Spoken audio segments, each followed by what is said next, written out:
All right, so we've got the material set up for our character, and now we've got a little bit of work to do in the blueprint to make all of that function. So I'm going to go ahead and open up the character blueprint, and just taking a quick look at our components, generally familiarizing myself with that. Let's jump over to the graph.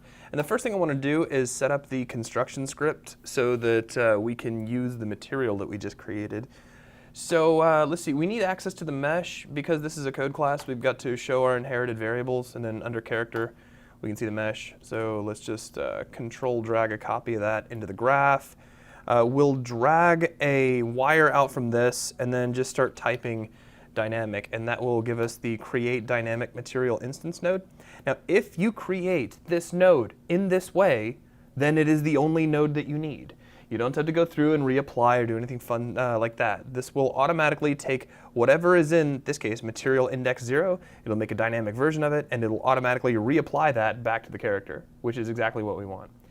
Now, let's go ahead and put this in a variable so we can talk to it a little bit later. I'll just right click, promote to variable, and we'll call this dynamic power material, or mat is fine.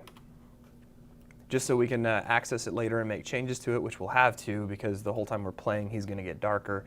And then the last thing we're going to do, I think this is actually something that's talking to your code. Like, this is something where under normal circumstances, we'd have to do a lot of collaboration to figure out exactly why I was setting this up. But we're going to have a power level variable. Is that already here, by the way? Yeah, that should be under, so you're already showing inherited variables. It's under power. Yeah, that makes sense.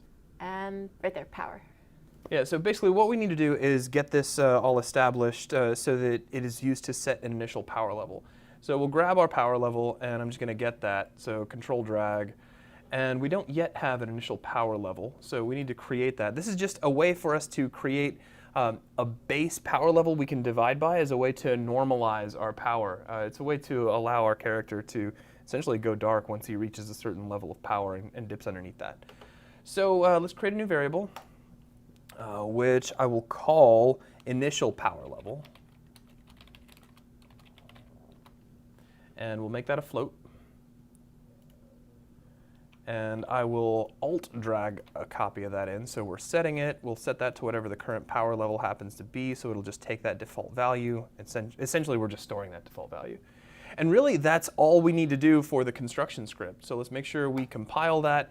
Now, of course, right now, this is not going to do anything testable. This is just getting a few things established in terms of our material and then storing that power level.